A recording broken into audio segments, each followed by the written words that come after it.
The topic of today's panel is decentralized finance, DeFi, institutional or not? It's going to be a good topic. So why don't we introduce I'm Gordon Einstein. That's my short intro. Why don't we give our speakers a moment to introduce themselves, please? My name is Davinci, Jeremie. I have a software company called Davinci Codes. I also I'm a YouTuber. I'm known for begging people to buy Bitcoin back in 2011. Also, I have a video that went viral that in 2013 saying, please buy Bitcoin for $1 worth of Bitcoin actually. And because I was trying to convince my subscribers to get into Bitcoin, and they just didn't like it. They hated it with a passion. Actually, only 5 people did get into Bitcoin of my subscribers. Sorry, don't you have a t-shirt that says, I told you so? Yes, I do. Yeah, that's nice. Yes. I'm Karthik, Iyer. I'm from the P2P Foundation. So if you search for Satoshi Nakamoto, the first link is the Wikipedia link, and if you click on it, Wikipedia will tell you the only place Satoshi published the Bitcoin My friend, you talk faster than I do.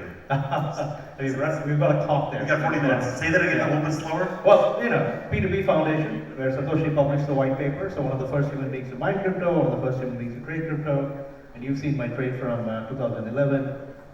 Coin market cap did a story on me on the 10th anniversary of Bitcoin. I mean, there were 30% of the speakers here on this thing. There are people whom I met very early on, like Luke, for example, 2014, 2013, all the OGs. So I run a company called BlockchainMonk, which is one of the oldest companies in the space. I have a fund which is called Genesis Block. It's a VC fund.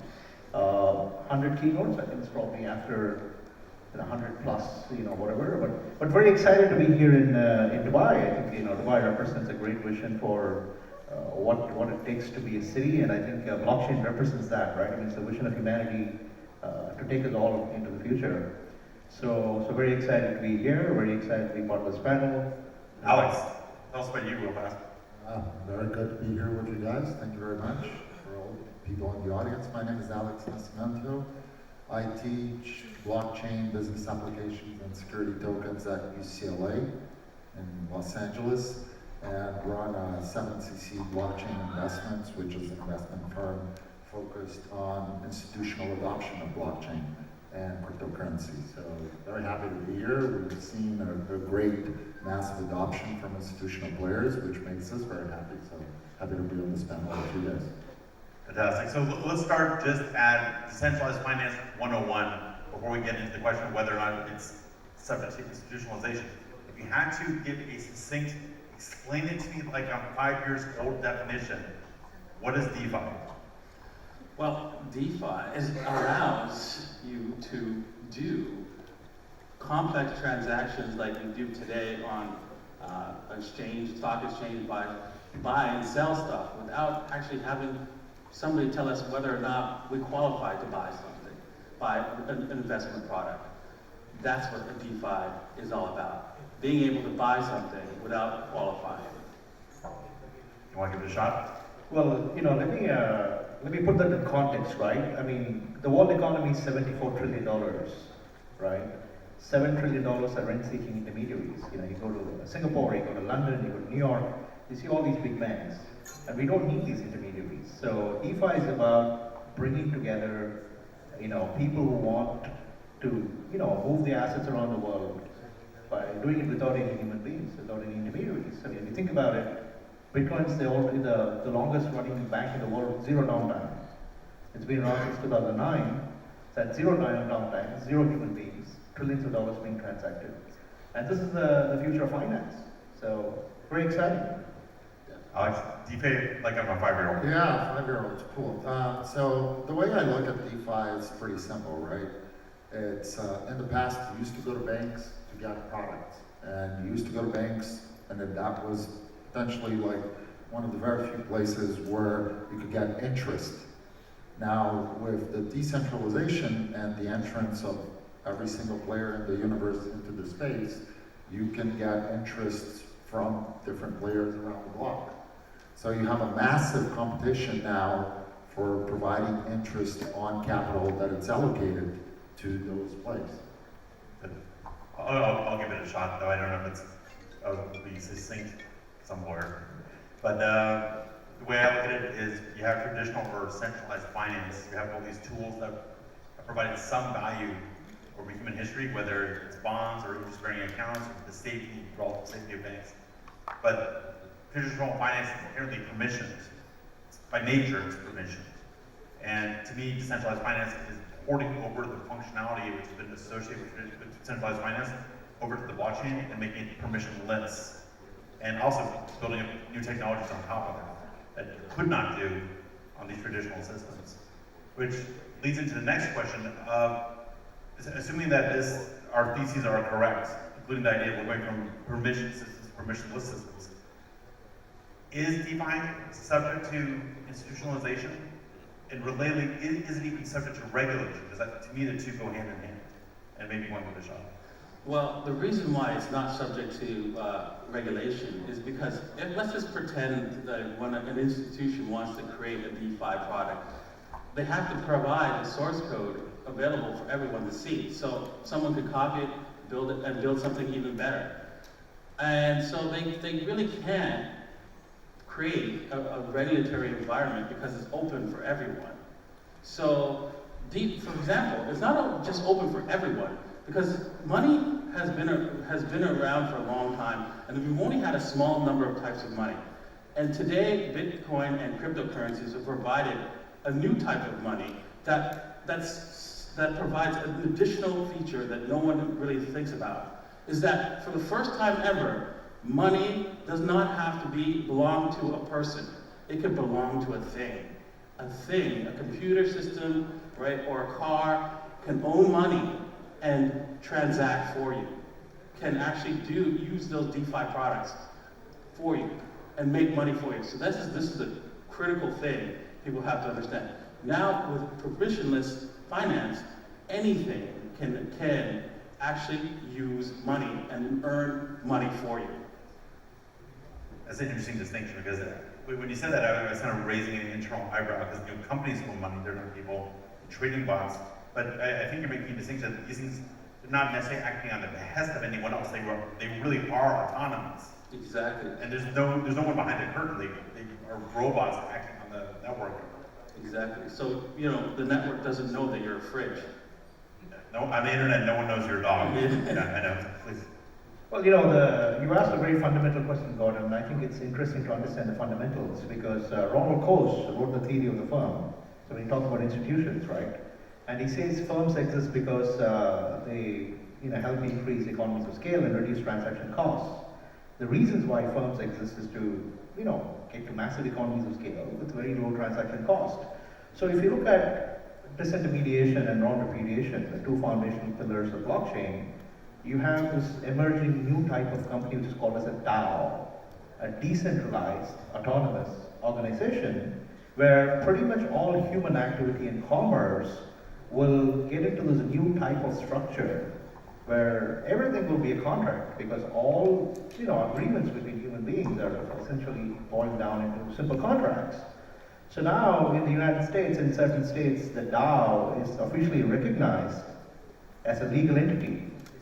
So imagine all the things you can do, right? I mean, billions of dollars of assets moving around in smart contracts, trillions of dollars of trade being committed, no human beings, no physical institutions, no large fancy buildings, no suit, no tie. I'm not wearing my bow tie today because I was thinking about it. I usually wear a bow tie. So we live in very exciting times, I mean, the next 10 years is all about this thing, right? It's all about efficiencies.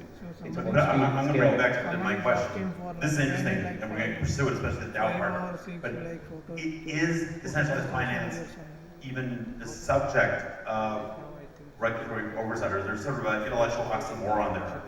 Can you hit that? Is it peanut butter and chocolate and it tastes better together, or is it oil and water and just never going to work? Well, I think, as I said, the DAOs are being regulated right now, because if you look at any of the smart contracts, they're basically DAOs. They're DAOs that are running on the blockchain, and there are regulations coming to regulate them. For example, we saw Mark Cuban investing into, Iyer Finance, and we had the first run of the bank on a DeFi smart contract. And Mark Cuban came out and said, I lost all my money, if I put it in a bank, I can go and sue the bank. Now, who do I sue, right? I mean, it's a contract. And I think this is the most important question that you asked, I think perhaps in the discussion, which is, how do you regulate this thing? Because it's a DAO and it's open source, we don't know who the creator of the DAO is. How do you regulate it? And I think, these are discussions that people will have, the SEC will have, IMF will have, OECD will have, because everything is moving towards it. We've had an 880% increase in the amount of, assets locked into contracts. So there is no straight answer for your question. It's still evolving, which is why it's very exciting to talk about these things. It is. Alex, I'm going to combine two elements and throw it at you.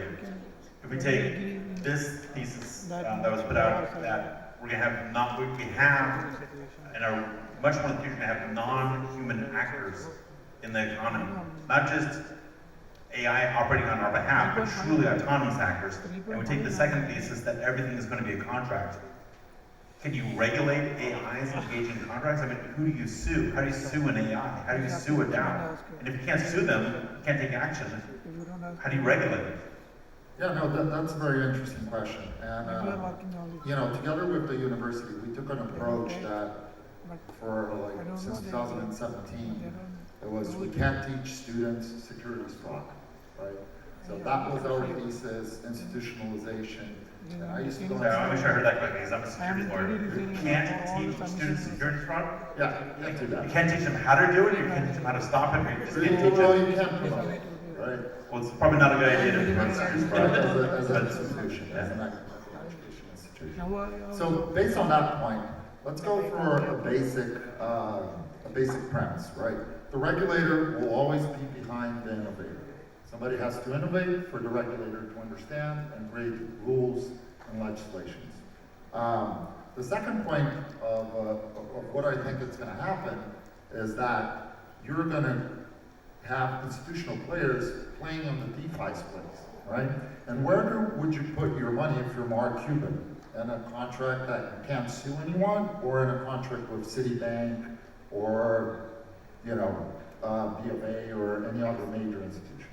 So you're going to have an adoption greater through the institutionalization of DeFi than on the smart contracts. I'm not going to interrupt you, and I'm going to throw an idea at you. I don't think it's so self-evident what you just said. I think you would take your risk-adjusted return into account. So if you're a crypto guy, right? Well, if you're anyone, if you can get 100% return at 50% risk on DeFi, or 0.01% interest that's insured, it's not so, especially if you're arbitraging or spreading your risk on different platforms, it's not so obvious to me that the Citibank is right. Because you're a crypto guy, right? But let me ask. I didn't come out of my mom's womb as a crypto guy. Does your mom plays on the DeFi space? Your uncle. I should have brought my mom into this. Yeah. But go on. Well, let's talk about your uncle then. Does your uncle put his life savings on a DeFi contract? No, but I think it's not exactly. I'm not exactly spring chicken anymore. So you're kind of going to pensioners when you say that. Yeah. But does my son? Yeah. And when he goes to college and beyond, and he's playing around with his Roth IRA in the U.S., will some of that be DeFi? Sure. I know it will be, right? So then the last point I think is where does it stop, right? It stops, the bucket stops where the regulator will come and will put you in jail, regardless if you can sue anyone or not. How do you put an AI in jail? Well, you're not going to put the AI, right? But you're going to put the people who are operating behind the AI. So this whole idea that DeFi protocols are elusive in the cloud, we're not seeing that. Most of the DeFi protocols that are out there are have CEOs that are running it.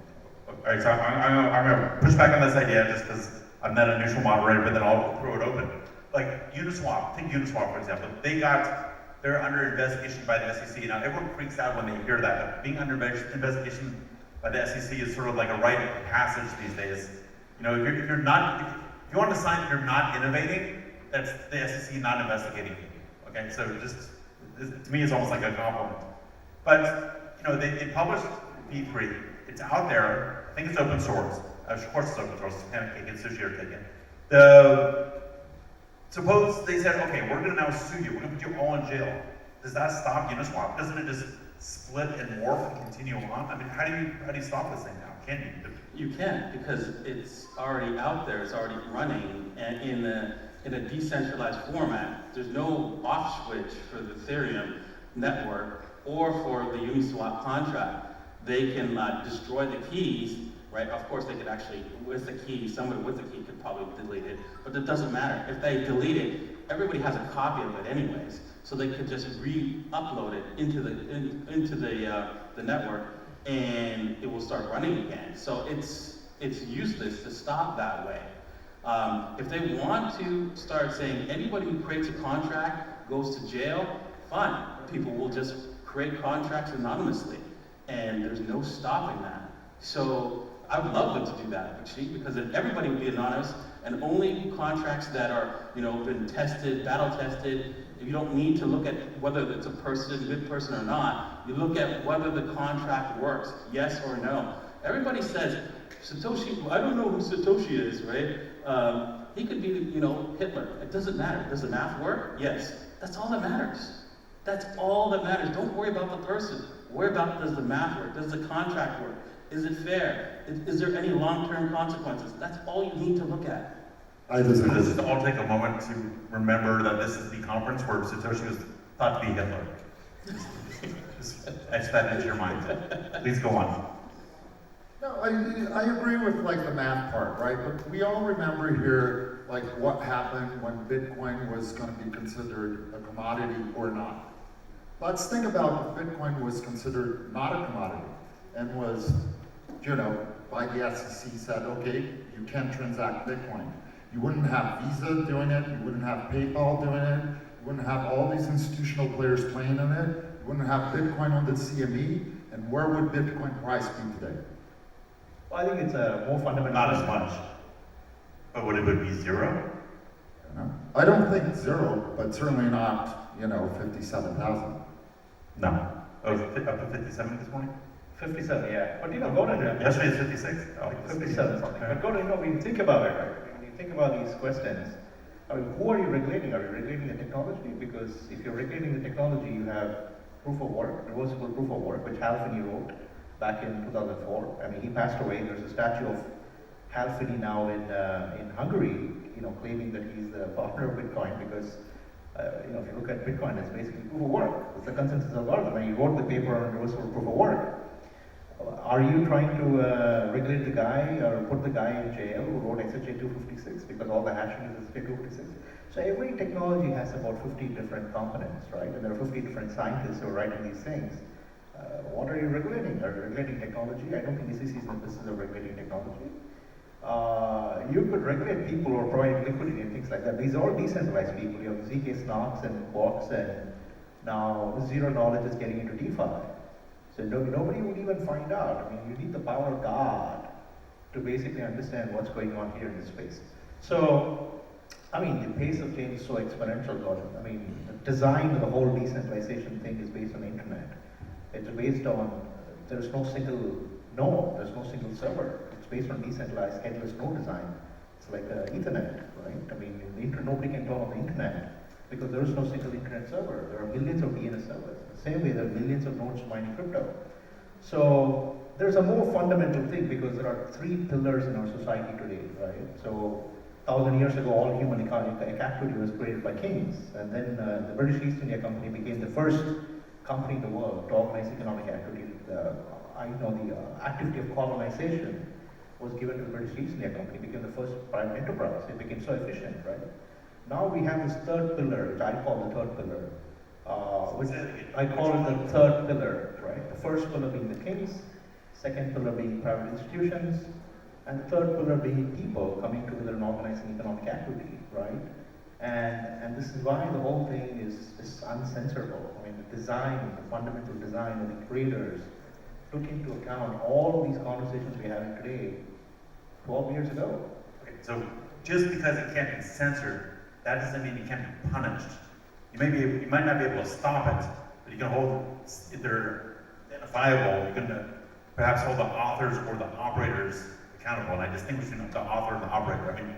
Davinci, to your point, if someone publishes a contract on GitHub and then someone else publishes it to the blockchain, who's responsible? But I want to tease out, just because you can't stop the machine, that doesn't mean you can't stop the people engaging in the activity.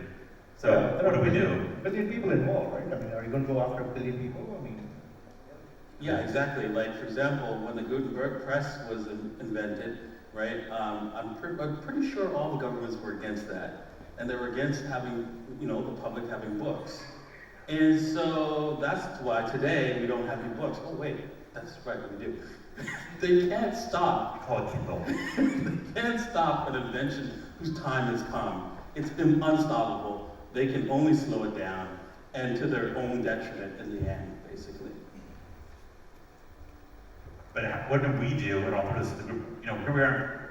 We're not in 2030 where Bitcoin is just one, and we're all using it, and you know all this other good future I hope happens. We're in 2021, and we have to operate in the gray zone. And I think I'll throw this to UCLA, the competitor to my alma mater. It's okay. USC? USC Law. I don't know. Don't worry. We're gonna be friends. Oh, Trojan. Oh, damn. Okay. Anyway, I mean, what do we, in terms of actionable, if we were trying to promote decentralized finance specifically, and do we play nice with institutions? Do we play nice with governments, or we just go to the dark side and say, no, this is, but we don't have time to nurse your law? You know, it's interesting because if you think, I think that, and this was kind of our central thesis as a firm, right? Either crypto was going to be adopted by institutional players, or it would continue to be something really interesting that ourselves from California and the folks in the Silicon Valley would play around with and make money out of it, right? Not disqualifying that DeFi is not going to continue to be in the dark side, and there's not going to be innovations in the space. This ecosystem, and you know, pat yourself on the back, expands faster than you can read. So you're never going to catch up to it, right? It's always going to be ahead of the innovator. But we're going to see an institutionalization of the space that's coming with a lot of money, right? Jamie Dimon was today on Bloomberg saying that he continues to think that Bitcoin is BS, but he thinks that most of his clients disagree with him. Therefore, JP Morgan is doing everything they can to provide the cleanest access to their clients to Bitcoin products. And I think that that's the evolution we're going to see. Do I agree with Jamie Dimon? No. But is that the reality we're seeing? I think so. Jamie Dimon saying that is like, look, honey, you got me so angry I hit the kids. Yeah. It's like, no, that's kind of the weakest cop-out I've ever heard. It's all over Bloomberg today. So, I mean, let me keep it on you for a second. I'm a securities law groupie, and I thought it was funny when you said that you don't want to teach securities fraud. Just a real holistic question, is the concept, all right, so as you know, and I think members of the audience know, in the United States, the evaluation of whether or not an undefined token is a security, you apply the Howey test. Yes. Okay, and there's 4 prongs to the Howey test. And, you know, investment of money, you know, the whole shit. One of the prongs is in a common enterprise. In a common enterprise, not in a market, not in a bunch of, you know, disorganized, unpooled money, but in a common enterprise. Does the concept of a common enterprise apply when you have a DAO? Isn't a DAO decentralized by definition? So if you have a DAO or something decentralized, issuing something that has security-like characteristics, but there's no one in charge, there's no common enterprise, doesn't the concept of security go away? And aren't we in a new world where these traditional silos fail to describe what's going on? Then anyone?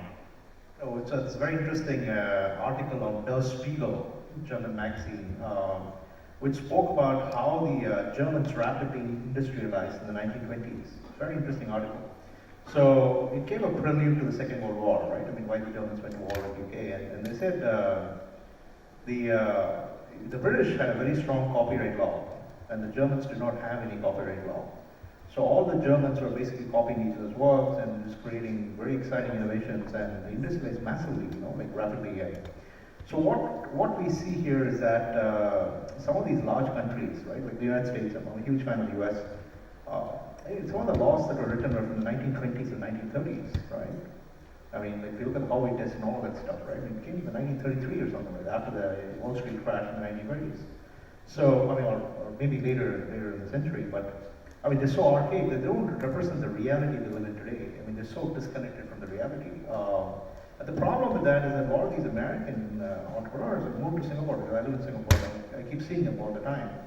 And this is the beauty of the world we live in. You know, US is one country, there are 194 countries in the world, right? And they all have Singapore has the Payment Services Act, which very clearly, describes what's a utility token, what's a security token, what's a protocol token. All of these things are very clearly there. And I think what needs to be done right now is that there has to be academic research in places like USC talking about these things, peer-reviewed articles. UCLA, UCLA, USC, and Buddy. MIT, and Harvard, and my friend Steve Rivera is from the the Harvard Berkman Center, and they do quite a bit of research in internet law. And I was involved in one of the first European Union research projects called P2P Value or D. I was the only non-European to be involved in.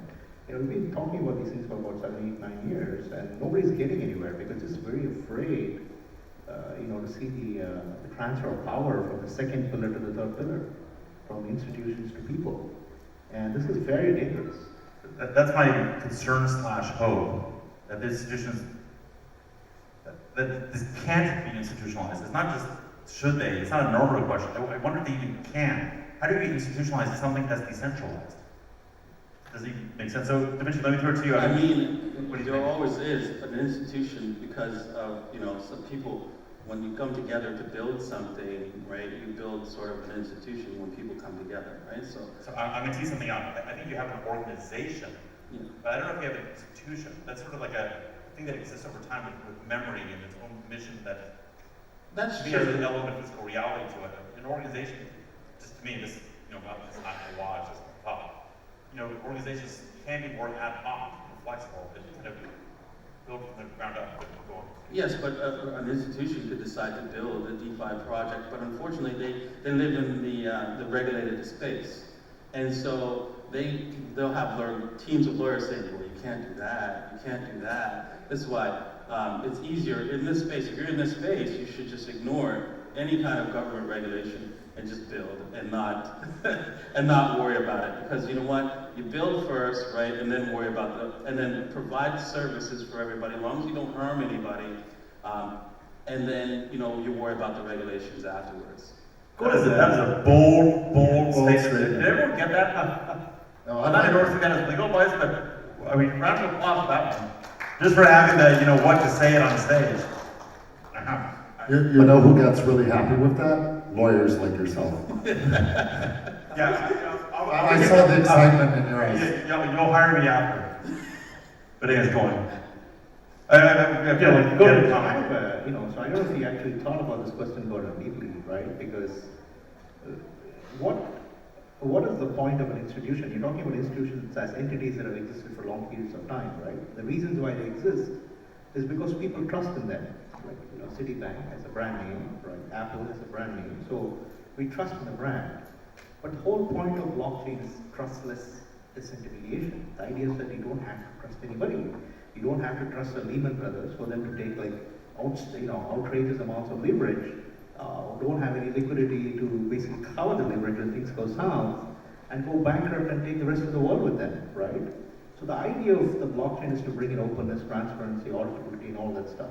So to answer your question, the whole point of everything that came up after 2009, when I was in the P2P Foundation, Satoshi published a white paper in Bitcoin time there, was to basically remove institutions because institutions are outdated and archaic, right? And I think this is one of the things that the next generation understands better, and I think our generation doesn't fully get it because we still have that old paradigm of institutions, people with like suits and bow ties. We're all wearing suits here, but I think Alex is the young person in the team, but you don't have to trust people. That's the whole point of why we are here, right? The whole point of this conference, Blockchain Week, is to create something that's trustless, fully disintermediated. But no human being needs to be involved. It's open, it's transparent, it's a contract, you trust the contract. It's like, in God we trust, right? On the US dollar. It's like that. All right, this is going to turn into like philosophy, but I can't stop. I think that my take is your point on trust is valid. When I think institution, I think a bureaucracy, not in the negative sense of the word, but in the Max Weber sense, a bureaucracy that has both memory and mission, and it's beyond an individual. It's not inherently bad. A university can be an institution. It's memory and mission that's beyond a person that's put instituted through bureaucracy.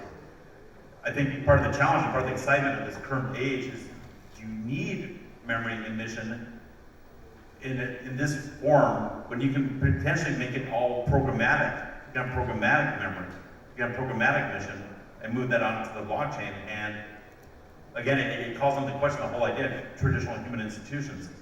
But you know, like John Dillinger said, you know, when he was asked why do you rob banks, he said that's because that's where the money is. So I mean, do we want institutions playing this field because that's where the money is?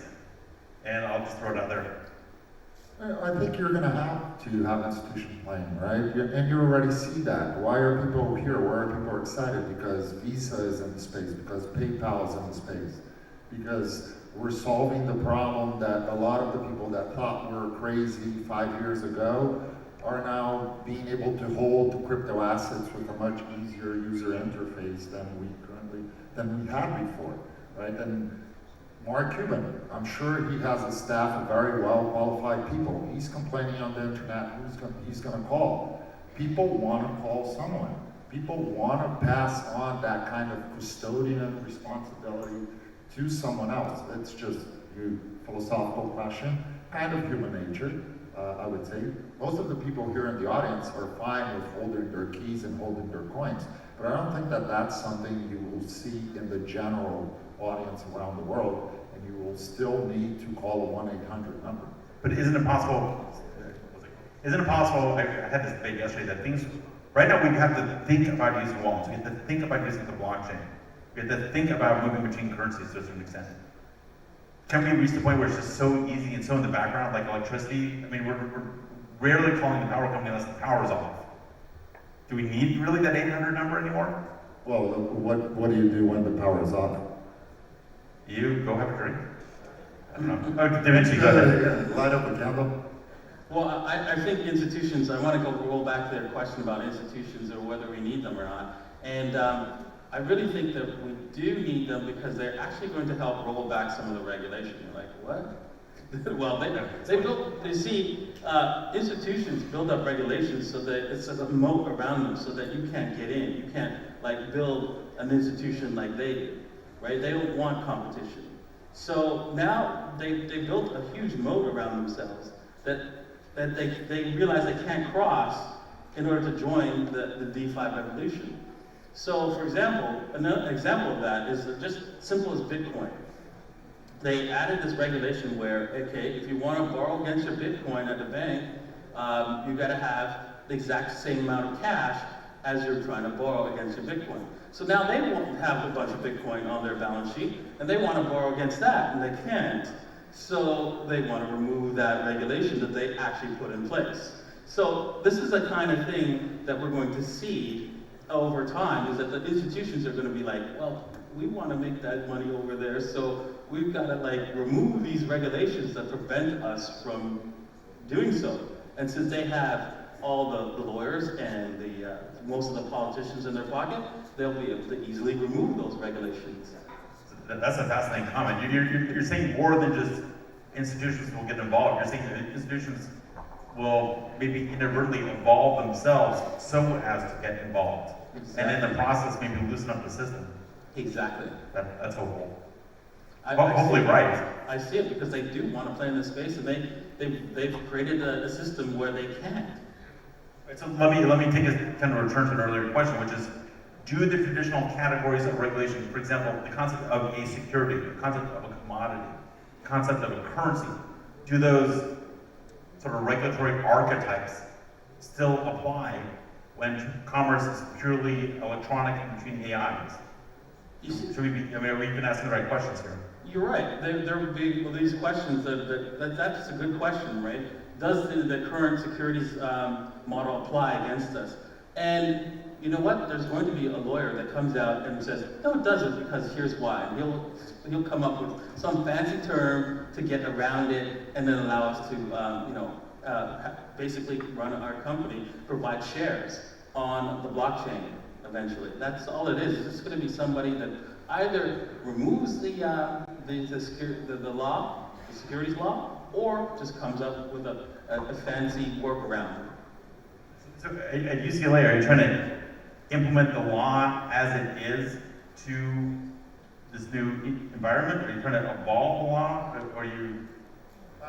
What's your we do gestalt? yeah, we do have faculty members that are a lot more qualified than the law school to talk about that. I think that our focus, both as a university and as a firm personally, on our personal investments is we understand that the laws are there. We think that the laws provide guardrails and a framework for this environment to grow and have more adoption. More adoption will mean more money. The previous speaker here was talking about 2024 being 1 billion people in Bitcoin. If you push that calculation forward to 2030, it will be 4 billion, right?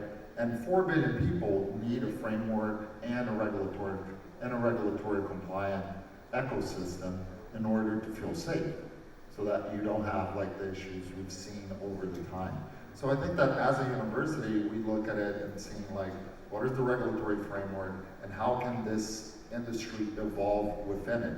Give case in point your securities lawyer, the Jobs Act, right? And how it took the SEC from when we started talking about security tokens in 2018, a year and a half to come and say, yeah, there is this framework over here, you guys can use it.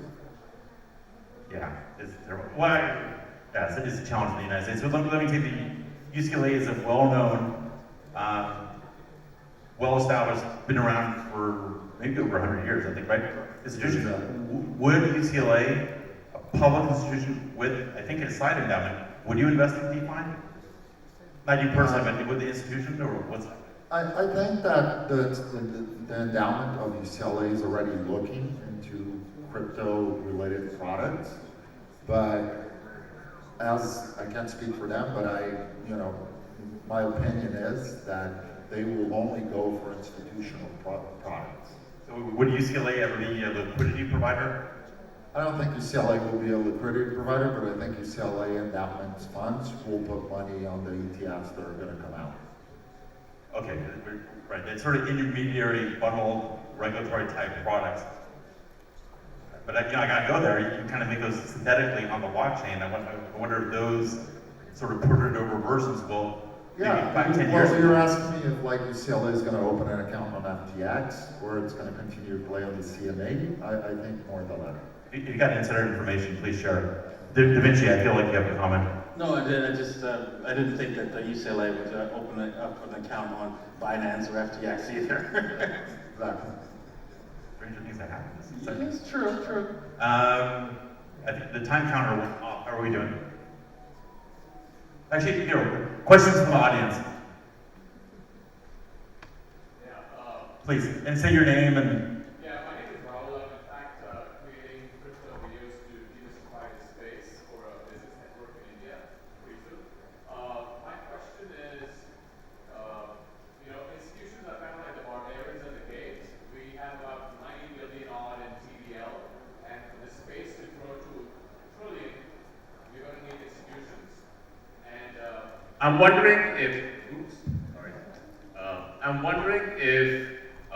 institutions where you've got regulation in the form of, at its very core, KYC and AML, how are they going to circumvent that in the world of Uniswap and SushiSwap where there is no KYC AML? The second part of my question is, DeFi was supposed to be a promise to the little guy who's not an accredited investor in the TradFi space. But you see a lot of these DeFi projects, dApps, NFTs, where if you are an investor or if you got into the pre-sale round, you're getting the same alpha that some of these guys in TradFi are getting. So the retail investors essentially left with the crumbs. So is DeFi eventually going to be, old wine in a new bottle? That's really simple, right? They're going to create laws that say, well, we can't exactly, have KYC on DeFi products like Uniswap. So let's create a law that says if you create a contract that's like decentralized and a decentralized exchange, well, that doesn't require a KYC or AML. But if you're a centralized exchange, it does. That's it. You'd be like, duh. I'm gonna throw something out there that I'm not sure is really talked about, but maybe it should be. If you publish something on GitHub a contract. Who says that's not legally protected speech under the First Amendment of the United States? Okay, that's text, that's a creative work. And maybe publishing a smart contract on the blockchain is free expression of speech. So I think there's actually a constitutional argument against blocking that. And, I think code is law, code is speech. And so if you're KYC, if you're blocking people's access to speech, aren't you controlling the form of their expression? So I think that's a route we can go down pretty soon. I mean, I was on NewsX, India's largest English news channel, a couple of weeks ago, speaking about some of these things. And we spoke at the very first event in here in 2014, talking about decentralized, money and all that stuff. But I mean, the thing is, all these contracts don't belong to any country, right? I mean, you're talking about transnational, global sort of a thing. And none of these countries can come and agree on laws, right? I mean, Singapore perceives tokens differently, the United States has Howey test, Gibraltar has something else. I'm writing the law for Bhutan right now. I'm part of the Royal Monetary Authority's Advisory Council and writing the law. And everybody perceives this differently because, but at the end of the day, if you put a security on the blockchain, it's still a security. You're just tokenizing it, right? So like let's say you're financing a bond or something else and you're putting it on a DeFi contract and all that stuff, it should comply to the laws of the country of where the bond is particularly, where the company, underlying company is traded. So that's my answer to you. You got 20 seconds to respond, Alex.